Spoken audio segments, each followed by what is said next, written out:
আজ বানাবো চিংড়ি মাছের পকোড়া, তাও আবার একদম কম সময়।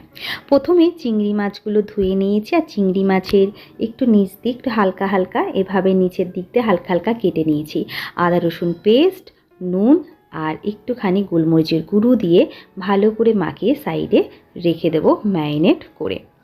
এরপরে 3 চামচ ময়দা, 2 চামচ অ্যারারুট, গোলমরিচের গুঁড়ো, লবণ, খাবার সোডা দিয়ে একটা সমস্ত শুকনো উপকরণ দিয়ে ভালো করে মিশিয়ে 1 চামচ সাদা তেল দেব, দিয়ে ভালো করে একটা খুব পাতলা না খুব ঘন না মিডিয়ামভাবে এইভাবে যেভাবে ডোটা বানিয়েছি এইভাবে বানিয়ে নেব।